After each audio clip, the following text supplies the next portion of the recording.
Good morning student, मैं Suman Sandhu, Gurugram teacher training college Shri Vijaynagar में आपका स्वागत है। तो मैं आपको करवा रही हूँ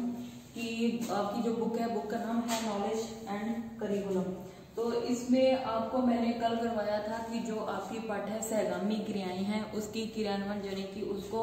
करवाने के लिए हम क्रियान्वयन होता है करवाना, किसी काम को क्रियान्वयन की व्यवस्था करवाई थी कल मैंने आपको। आज मैं करवा रही हूँ इसमें कि आपको जो आपकी पाठ्य सहगामी क्रियाएं हैं उनका क्रियान्वयन किया है तो उसका मूल्यांकन कैसे करना है और मूल्यांकन करते समय हमें किन किन बातों का ध्यान रखना है। तो आज का जो आपका टॉपिक है वो है पाठ्य सहगामी क्रियाओं का मूल्यांकन, एवैल्यूएशन ऑफ को करिकुलम एक्टिविटीज, यानी कि पाठ्य सहगामी आपका है पाठ्य सहगामी क्रियाओं, पाठ्य सहगामी क्रियाओं का मूल्यांकन,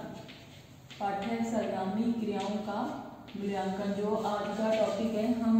हमने जो पाठ्य सहगामी क्रियाओं का क्रियान्वयन किया है उसका मूल्यांकन कैसे करना है और तो मूल्यांकन करते समय हमें किन किन बातों का ध्यान रखना चाहिए। तो सबसे पहली बात एक है, नंबर एक बात आपको क्या करना है कि उसमें जो हमारे विद्यालय के प्रधानाध्यापक हैं, जो हमारे प्रिंसिपल हैं,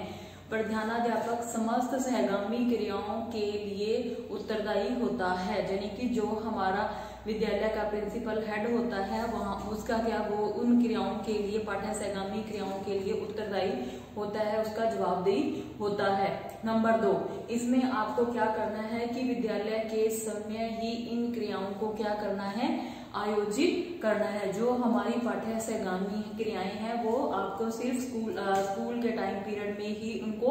लागू करना है, उनको आयोजित करना है। और उसके बाद तीन नंबर बात आपकी ये आती है कि प्रधानाध्यापक द्वारा कि जो हमारे प्रिंसिपल हैं स्कूल के, प्रधानाध्यापक द्वारा निश्चित व्यक्ति निर्धारित सहगामी क्रियाओं का संचालन करेगा, यानी कि जो हमारे प्रधानाध्यापक है उनके द्वारा जो हमारी कमेटी या संगठन बनाया गया है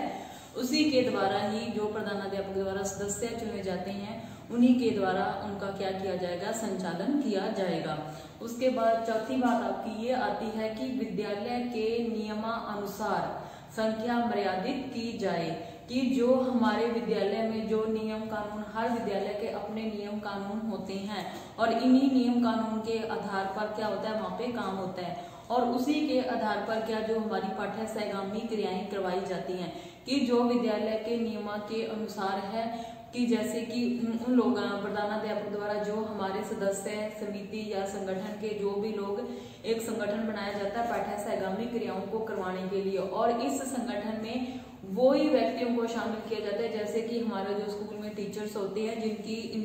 इनसे संबंधित रुचि होती है। हर टीचर की अपनी हर व्यक्ति की अपनी अपनी रुचि या इंटरेस्ट होता है और इसमें अपने जो विद्यालय के शिक्षक हैं उनमें सभी को क्या किसी न किसी क्रिया में पार्टिसिपेट जरूर करना चाहिए। अगर टीचर्स पार्टिसिपेट करेंगे, उसके सदस्य बनेंगे तो बच्चे अपने आप ही उस सहगामी क्रियाओं को करेंगे। तो इसमें क्या करना है कि हमारे विद्यालय के नियमानुसार संख्या इसमें क्या की जाती है, मर्यादित या निर्धारित की जाती है कि जो भी हमारे शिक्षक होते हैं उनकी ड्यूटी इन क्रियाओं में लगाई जाती है और वो किसके रूप में कार्य करते हैं, एक पर्यवेक्षक के रूप में वो कार्य करते हैं इस कमेटी या संगठन में। उसके बाद 5 नंबर बात ये आती है आपकी कि सुयोग्य सहगामी क्रियाएं चुन सकते हैं, कि यो भी आपके सुयोग्य, यानी कि जो व्यक्ति इन क्रियाओं को करवाने में आपको लगता है, जो आपके प्रिंसिपल को लगता है कि हाँ ये वाली क्रिया या पाठ्य सहगामी क्रियाएं ये टीचर्स करवा सकते हैं, तो वो उनको इसमें लगा सकते हैं हमारे प्रिंसिपल। उसके बाद आपका आता है 6 नंबर बात आती है कि केवल नियमित विद्यार्थियों को ही सदस्य बनने का अधिकार है। जैसे कि आपके जो विद्यालय में, जो भी स्कूल में, विद्यालय में, कॉलेज में जो भी बच्चे रेगुलर आते हैं वो ही इन सहगामी क्रियाओं में अपना पार्टिसिपेट कर सकते हैं, अदरवाइज जो प्राइवेट होते हैं वो बच्चे इसमें पार्टिसिपेट नहीं कर सकते। उसके बाद आपकी आगे वाली बात आती है कि समय समय पर इसमें क्या है कि समय समय पर भिन्न भिन्न संस्थाओं के लेखे जोखे की जांच करनी चाहिए कि हमें क्या है कि समय समय पर हमारी जो संस्थाएं हैं, अदरवाइज हमारे जैसे आसपास के स्कूल हैं तो उन स्कूलों में क्या करवाया जा रहा है और कैसे कैसे करवाया जा रहा है। तो इन संस्थाओं का भी हमें क्या करना है, लेखा जोखा रखना है। हमें भी इस हिसाब से एक्टिविटी करवानी है कि हमारे भी बच्चे ज्यादा से ज्यादा बच्चों का शारीरिक, मानसिक और सर्वांगीण विकास हो सके। उसके बाद आपका आता है 8 नंबर बात ये आती है कि विद्यालय के बजट में इन क्रियाओं के व्यय की पूर्ण व्यवस्था होनी चाहिए। यानी कि हमारे कॉलेज का जितना बजट है, स्कूल का जितना बजट है, उसी के आधार पर इन क्रियाओं का संचालन करना चाहिए। अगर हमारे पास हम क्या करते हैं, जो हमारी पाठ्य सहगामी क्रियाएं हैं उन पे अगर अधिक खर्च होता है और हमारे बजट के, हमारे विद्यालय के बजट के हिसाब से ज्यादा, तो हमें उन क्रियाओं को नहीं करवाना चाहिए। उसके बाद आपका 9 नंबर बात आती है कि इन क्रियाओं के संगठन में, जो भी हमारी क्रियाएं पाठ्य सहगामी क्रियाएं, संगठन में विद्यालय के अधिकारियों का पूरा सहयोग प्रदान करना चाहिए। कि इन क्रियाओं के संगठन यानी कि जो हमारा संगठन बनाया गया है विद्यालय में, जो समिति बनाई गई है, उसमें जो सदस्य हैं उनका सहयोग, हमारे जैसे दूसरे टीचर्स हैं उनको इनका सहयोग करना चाहिए, अवश्य उनका सहयोग करना चाहिए। उसके बाद आपकी 10 नंबर बात आती है कि विद्यालय द्वारा स्पष्ट रूप से इसको क्या किया जाना चाहिए, निर्धारित किया जाना चाहिए। उसके बाद आपकी 11 नंबर बात आती है कि आपको क्या करना है कि जो भी हमारी पाठ्य सहगामी क्रियाएं हैं, पाठ्य सहगामी क्रिया से संबंधित प्रत्येक संस्था की लिखित एवं नियमावली में उसको लेना चाहिए। उसमें क्या, उसको नियमावली में शामिल करना चाहिए। जैसे कि हमारी जो पाठ्य सहगामी क्रियाएं हैं उनके जो हमारे टाइम पीरियड जैसे कोई सेट किया जाता है, तो उसमें उन नियमों के आधार पर उसको उस चीज में जरूर शामिल करना चाहिए। उसके बाद आता है कि हमारे विद्यालयों में, जो हमारे विद्यालय है, विद्यालय क्रियाओं में भाग लेने वाले छात्रों का विद्यालय में एक स्थायी अभिलेख रखा जाए। यानी कि जो भी बात हम पाठ्य सहगामी क्रियाओं में जो बच्चे पार्टिसिपेट करते हैं, तो उनसे पहले एक किसी पेज पे उनका पूरा बायोडाटा लिखवा लेना चाहिए, उनका एक अभिलेख ले लेना चाहिए। किस टाइम जब आप एडमिशन लेते हो स्कूल कॉलेज में उस बच्चे से, तो उस टाइम आप उससे एक पेज पे पूरा भरवा लो कि हाँ ये बच्चे को इस चीज में इंटरेस्ट है तो वो इसमें पार्टिसिपेट करेगा। तो हमें एक लिखित रूप में उसका एक अभिलेख लेना चाहिए, सभी तो उसके बच्चे के साइन। उसके बाद आपका आगे आता है 13 नंबर बात आती है कि विद्यालय के समस्त छात्र सप्ताह में एक बार एकत्रित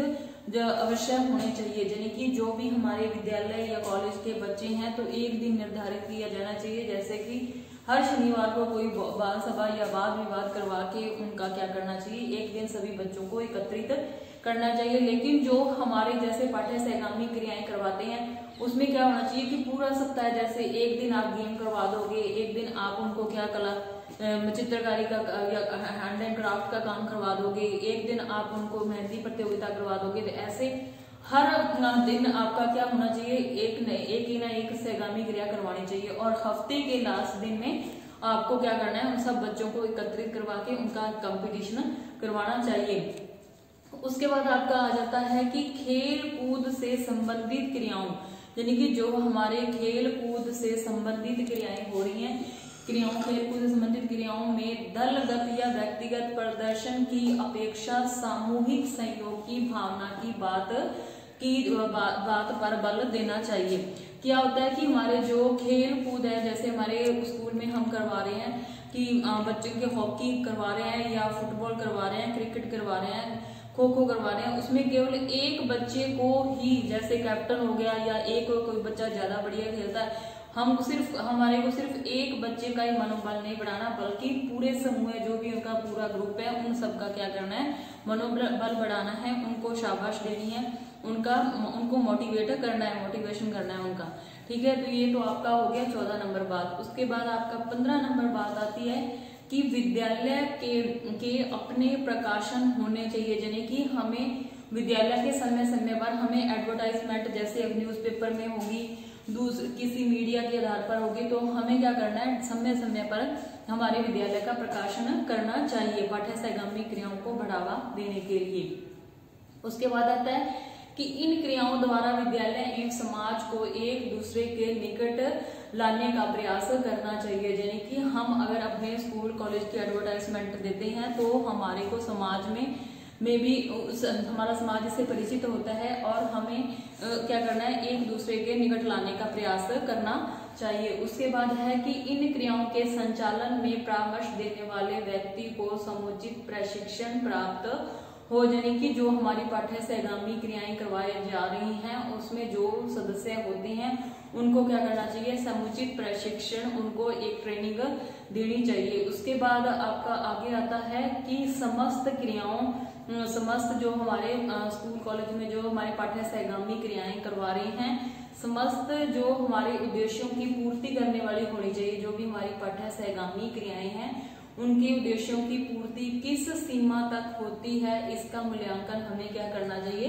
समय समय पर करते रहना चाहिए। तो ये था मैंने आज आपको करवाया कि हमारा जो पाठ्य सहगामी क्रियाएं हैं वो पाठ्य सहगामी क्रियाओं को करवाते समय हमें किन किन बातों का ध्यान रखना है और इन बातों का ध्यान रखते हुए हमें मूल्यांकन करना है। और मूल्यांकन में कौन कौन सी बातें आती है वो मैंने आपको बताई है। जो हमारी को करिकुलर एक्टिविटीज हैं उनमें क्या, जैसे हमारी पाठ्य सहगामी क्रियाएं हैं उनका मूल्यांकन, जैसे हम उन क्रियाओं को निर्धारित करती हैं तो उन क्रियाओं का निर्धारित करते समय हमें क्या करना है, किन किन बातों का ध्यान रखना है। जैसे कि हम उसका मूल्यांकन आज करें तो मूल्यांकन में अवलोकन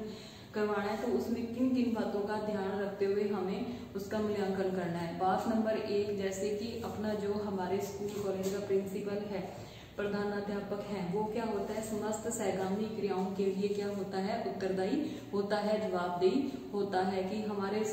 विद्यालय स्कूल कॉलेज में जो भी सहगामी क्रियाएं करवा रही हैं उसमें किस प्रकार किस टाइम उन पर निर्धारित करना है, ये सब किसका उत्तरदायित्व बनता है, ये हमारे प्रिंसिपल का उत्तरदायित्व बनता है। उसके बाद हमारा आगे है कि विद्यालय में समय जो हमारी पाठ्य सहगामी क्रियाएं करवाई जा रही हैं वो हमारे स्कूल कॉलेज के टाइम में ही करवानी चाहिए। अदरवाइज उसको, जैसे हमारा स्कूल कॉलेज ऑफ हो जाता है उसके बाद नहीं करवानी चाहिए, हमें स्कूल टाइम में ही इन एक्टिविटी को करवाना चाहिए जिससे कि ज्यादा से ज्यादा बच्चे इसमें पार्टिसिपेट कर सकें। उसके बाद आगे आपका आ जाता है कि जो हमारे प्रधानाध्यापक हैं, प्रधानाध्यापक द्वारा जो व्यक्ति निश्चित या निर्धारित किए जाते हैं इन क्रियाओं को करवाने के लिए एक संगठन या कमेटी या समिति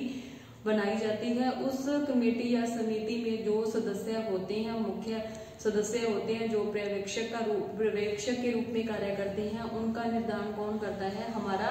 प्रिंसिपल करता है। तो उन्हीं के द्वारा जो हमारी पाठ्य प्रधानाध्यापक द्वारा निश्चित व्यक्तियों द्वारा ही निर्धारित सहगामी क्रियाओं का संचालन किया जाता है। उसके बाद है विद्यालय के नियमानुसार सदस्य संख्या क्या की जाती है, निर्धारित या मर्यादित की जाती है कि जो हमारे स्कूल कॉलेज में जो भी हमारे शिक्षक हैं, टीचर्स हैं, तो उसमें से जो जैसे कि हमारे विद्यालय में जो भी नियम कानून है उसी के आधार पर इन्हें पाठ्य सहगामी क्रियाओं को करवाना चाहिए। और हमारे ये पाठ्य सहगामी क्रियाएं करवाते समय हमें अपने स्कूल कॉलेज के बजट को भी ध्यान रखना चाहिए और इन क्रियाओं को करवाते समय इस बात का भी हमें ध्यान रखना चाहिए कि हमारे पास उपलब्ध संसाधन हैं या नहीं। उपलब्ध संसाधन हो गए जैसे कि हमारे पास खेलने के लिए मैदान है, अदर दूसरी एक्टिविटी करवाने के लिए हमारे पास प्रयोगशाला है, खेलकूद संबंधी सामग्री है या नहीं, तो हमें इन बातों का भी ध्यान रखना चाहिए पाठ्य सहगामी क्रियाओं को करवाते समय या उसका जो संगठन कमेटी बनाते समय। और ये सारे फर्ज किसके बनते हैं, हमारे प्रिंसिपल के बनते हैं। उसके बाद है कि सुयोग्य सहगामी क्रियाएं चुन सकते हैं कि सुयोग्य की जिन क्रियाओं पर हमें क्या होता है, अधिक से अधिक हमारे स्कूल कॉलेज को लाभ प्राप्त हो, बच्चों को लाभ प्राप्त हो, तो इन क्रियाओं को अधिक से अधिक करवाना चाहिए। उसके बाद है कि केवल नियमित विद्यार्थियों को ही इसके सदस्य का अधिकार हो, यानी कि जो बच्चे रेगुलर विद्यालय में एडमिशन लेते हैं, स्कूल कॉलेज में एडमिशन लेते हैं, केवल वही बच्चे इसमें इन सहगामी क्रियाओं में पार्टिसिपेट कर सकते हैं। अदरवाइज जो प्राइवेट बच्चे होते हैं वो इन सहगामी क्रियाओं में इंटरफेयर नहीं कर सकते। तो उसके बाद होता है, उसके बाद है कि जो हमारे रेगुलर बच्चे हैं वो ही इन क्रियाओं में इसमें एडमिशन ले। उसके बाद है समय समय पर भिन्न भिन्न संस्थाओं के लेखे जोखे की जांच भी हमें करनी चाहिए कि जो हमारी खेल ये जो भी हमारी कमेटी बनी है उसमें जो भी सहगामी क्रियाएं करवाई जा रही हैं और उन क्रियाओं में जो जो बच्चों से करवा रहे हैं, जैसे खेल कूद हो गया, हैंड एंड क्राफ्ट का काम हो गया, तैराकी होगी, घुड़सवारी होगी, एनसीसी हो गया, एनएसएस हो गया, तो इन संबंधी जो भी क्रियाएं करवाई जा रही हैं तो उसका लेखा जोखा हमें क्या करना चाहिए, समय समय पर लेते रहना चाहिए, उसकी जांच करते रहना चाहिए। उसके बाद है विद्यालय के बजट में इन क्रियाओं के व्यय की पूर्ण व्यवस्था होनी चाहिए। जितने की जो भी हम क्रियाएं करवा रहे हैं, पाठ्य सहगामी क्रियाएं करवा रहे हैं, तो उन क्रियाओं को करवाते समय हमारा क्या होता है, खर्च होता है, तो उस खर्च या व्यय का हमारा विद्यालय उस खर्च या व्यय को पूर्ण कर सकता है या नहीं, वो जो क्रियाएं करवाई जा रही वो हमारे विद्यालय के बजट के अनुसार ही होनी चाहिए। उसके बाद है कि संगठन के जो भी हमारा संगठन है या कमेटी है, संगठन है, कमेटी है, बजट में क्रियाओं की व्यवस्था होनी चाहिए। उसके बाद इन क्रियाओं के संगठन में विद्यालय के अधिकारियों का पूरा सहयोग करना चाहिए, यानी कि जो हमारी कमेटी बनाई गई है, समिति बनाई गई है, संगठन बनाया गया है, उसमें जो भी हमारे सदस्य हैं तो हमें उनका क्या करना चाहिए, पूर्ण सहयोग देना चाहिए। उसके बाद आपका आगे आ जाता है कि जो भी हम उसके बाद विद्यालय द्वारा स्पष्ट रूप से निर्धारित किया जाना चाहिए कि एक छात्र कितनी क्रियाओं में भाग ले सकता है, यानी कि हमें यह पहले से ही डिसाइड लिखित रूप में हमारे पास होना चाहिए कि एक बच्चा कितनी एक्टिविटी में पार्टिसिपेट कर सकता है। अगर हम यह पहले से निर्धारित कर सकते हैं कि बच्चा सिर्फ 1, 2 या 3 में ही पार्टिसिपेट कर सकता है, तो इसमें क्या होता है, हमारी जो पाठ्य सहगामी क्रियाएं हैं उनमें क्या होता है, संतुलन बना रह सकता है। अगर एक बच्चा ज्यादा चीजों में पार्टिसिपेट करता है तो वो क्या काम हो जाता है, असंतुलन वाला काम हो जाता है। उसके बाद आपका आता है कि पाठ्य सहगामी क्रिया से संबंधित प्रत्येक संस्था के पास क्या होना चाहिए, एक लिखित नियमावली होनी चाहिए, यानी कि हमारी जो पाठ्य सहगामी क्रियाएं करवाई जा रही हैं उसका एक टाइम टेबल सेट होना चाहिए, उसके नियम कानून के आधार पर उसे सेट करना चाहिए कि हमें कौन सी क्रिया किस दिन और किस टाइम पे करवानी है। तो इसका एक से पाठ्यक्रम जो हमारी पाठ्य सहगामी क्रिया से संबंधित प्रत्येक संस्था की लिखित नियमावली हमारे पास जरूर होनी चाहिए। उसके बाद है कि विद्यालय क्रियाओं में भाग लेने वाले विद्यालय को एक स्थायी अभिलेख रखा जाए, यानी कि जो हमारा बच्चा जिस एक्टिविटी में पार्टिसिपेट को करिकुलर एक्टिविटी में पार्टिसिपेट कर रहा है, पाठ्य सहगामी क्रियाओं में पार्टिसिपेट कर रहा है, तो हमें क्या करना है, एडमिशन के टाइम ही उस बच्चे से पूछ लेना चाहिए कि आपको किस चीज में इंटरेस्ट है, खेलने में है, ड्राइंग में है, वाद विवाद प्रतियोगिता में है, किसी चीज में आपका इंटरेस्ट है, तो उसी के आधार पर उससे आप एक लिखित रूप में उससे एक पेपर पे उस पे लिखवाना चाहिए और लिखवाने के बाद उसके बच्चे के साइन करवाने चाहिए और एक लिखित अभिलेख अपने पास अपने विद्यालय के पास जरूर होना चाहिए। उसके बाद है कि विद्यालय के समस्त छात्र हैं जैसे सप्ताह में एक बार अवश्य एकत्रित हों, यानी कि जैसे कि हफ्ते के हमारे जो एक वीक है उसके लास्ट दिन जैसे सैटरडे को जो भी पूरे हफ्ते सहगामी क्रियाएं करवाई जा रही हैं, तो एक दिन लास्ट दिन उन सब क्रियाओं को एक साथ बच्चों को करवाना चाहिए, जैसे खेल कूद हो गया, वाद विवाद हो गया, भाषण हो गया, तो ऐसी प्रतियोगिता हमें हफ्ते के लास्ट दिन जरूर करवानी चाहिए। उसके बाद है कि खेल कूद से संबंधित जो हमारा खेल कूद है, खेल कूद से संबंधित क्रियाओं में दलगत व्यक्ति के प्रदर्शन की अपेक्षा आपको क्या करना है, सामूहिक सहयोग की भावना पर बल देना चाहिए, यानी कि हमारा जो खेल कूद हो गया, जैसे खेल कूद में जो कैप्टन हो गया सिर्फ उसका ही प्रदर्शन नहीं अपने को करना, अपेक्षा आपको पूरे ग्रुप जो भी उसमें जितने भी बच्चे पार्टिसिपेट कर रहे हैं सबके सहयोग की भावना का उससे विकास करना चाहिए, उसके सामूहिक सहयोग पर की भावना के पर बल देना चाहिए। उसके बाद है कि विद्यालय अपने प्रकाशन होने चाहिए, विद्यालय की अपनी एडवर्टाइजमेंट विद्यालय को जरूर करनी चाहिए, जिससे कि इन क्रियाओं द्वारा विद्यालय के समाज एवं एक दूसरे के निकट लाने का प्रयास किया जाए। कि हम अगर किसी में एडवर्टाइजमेंट वगैरह देते हैं तो समाज में हमारी क्या होती है, पब्लिकेशन होता है, तो इससे क्या होता है, पब्लिकेशन होने पे हमारे विद्यालय में ज्यादा से ज्यादा क्रियाओं को बढ़ावा मिलता है। उसके बाद आपका आ जाता है कि इन क्रियाओं के संचालन में परामर्श देने वाले व्यक्ति को समुचित प्रशिक्षण प्राप्त होना चाहिए। कि जो भी हम जो संगठन कमेटी जो भी बना रहे हैं, उनमें समिति बना रहे हैं, तो उसमें क्या होना चाहिए, उस व्यक्ति को पूर्ण प्रशिक्षण प्राप्त हो, उस चीज के बारे में उसको पूरी नॉलेज हो, तो उसको कमेटी का सदस्य अवश्य बनाना चाहिए। उसके बाद है समस्त उद्देश्यों की पूर्ति। जो भी हमारे उद्देश्य हैं, हमारे स्कूल कॉलेज के जो भी उद्देश्य हैं, लक्ष्य हैं, किस सीमा तक हो रही है, हमारे उद्देश्यों की पूर्ति किस सीमा तक हो रही है, इसका मूल्यांकन भी हमें समय समय पर करते रहना चाहिए। तो मैंने आज आपको करवाया है कि आपकी जो को करिकुलर एक्टिविटी है उसका एवल्यूएशन कैसे करना है, उसका मूल्यांकन कैसे करना है, और मूल्यांकन करते समय आपको किन किन बातों का ध्यान रखना चाहिए। तो आज का टॉपिक आपका था कि पाठ्य सहगामी क्रियाओं का मूल्यांकन। तो आज की क्लास यहीं खत्म होती है। धन्यवाद।